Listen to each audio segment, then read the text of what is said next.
Konsultatīvās padomes dalībnieku un pašvaldību priekšsēdētāju tikšanās laikā izvērtēta aizvadītā turisma sezona, kā arī turisma attīstības iespējas tuvākajā nākotnē.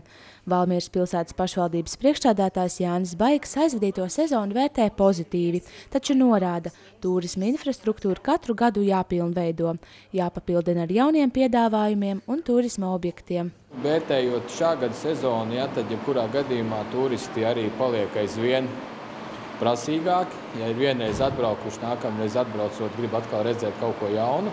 Tāpēc ir patstāvīgi, nemitīgi ir jādomā jaunas lietas, jo viens ir turisma objekti, turisma infrastruktūras objekti, kas šogad, es domāju, Valmierai ļoti liels ieguvums ir tieši šī taka kokos, kas ļoti pieprasīts turisma objekts un kas bija droši vien, ka nepieciešams jau varbūt agrāk, bet ir veiksmīgi realizējies un jau tagad domājam arī vēl kā pilnveidot un paplašināt šo visu. Pasākuma dalībnieki norāda, lai veicinātu Valmieras pilsētas, Būrtnieku, Kocēnu un Veverīnas novada konkurētspēju turismā, reģionālā un nacionālā līmenī būtiski ir sadarbība, kas vieno Valmieru un apkārtējos novadus kopējā turistu galamērķī. Valmiera ir pilsēta ar savām robežām, apkārt ir dažādas mums svarīgas lietas, gan kā šajā gadījumā Būrtnieku ezers, mums ir Sietiņies, Vaidava, Kokmuiža, Valmiermuiža, Trikāti. Mums tā kā, protams, un lai piesaistītu cilvēku interesi, tad ir loģiski jādarbojās tādā kopumā nekā, teiksim, kāds atsevišķi novadiņš. Protams, mēs strādājam, bet mēs nevaram piesaistīt tādu, teiksim, tādā mērogā, kā to var izdarīt kopā darbojoties. Sadarbība mums ir vajadzīga, un bez sadarbības mēs būsim mazi un neievērojami.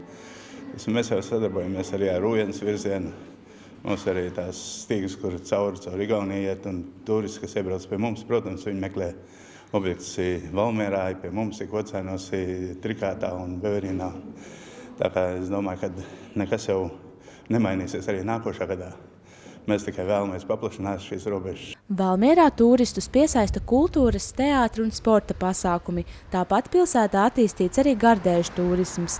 Turpretī apkārtējie novadi īpaši ar tajos esošajiem kultūrvēsturiskajiem un dabas objektiem. Mums ir tāds jauns projektiņš Trikātā Alavsalas galvaspilsēta, kurā mēs gribētu akcentēt šo vēsturisko faktu par Trikātu kā apdzīvotu vietu un viņas lomu Latvijas sen vēsturē.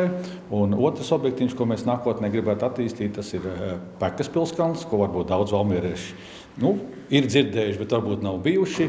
Un mēģināt šī objektā, kas ir skaists dabas objekts un arī no sen vēstures, piedāvāt latvieši tradīcijā varbūt nedaudz piemirsto un netik daudz populāro, bet atzimstošo saulgriežu svinēšanas vietu. Mēs mēģinām attīstīt tos velobraucēju celiņus, kas ir apkārt Būrtnieku ezeram, kas ir vēl mēģināsim tepat pie Valmieras kaut kur attīstīt tos veloturismu celiņus. Tās domas jau daudz, bet īstenošana tur redzēsim, kā ies. Bet katrā ziņā es domāju, ka potenciāls visos šajos novados ir ļoti liels. Mēs spējam piesaistīt, uzņemt un izguldīt pat spējam, es domāju, ka visam kopā lielas grupas un piesaistīt tomēr tādu ilglaicīgāku programmu. Nākamā turisma veicināšanas konsultatīvās padomes sēde plānota 2016. gada 27. janvārī, lai jau atkal izvērtētu paveikto un runātu par jaunām iespējām turisma nozarē.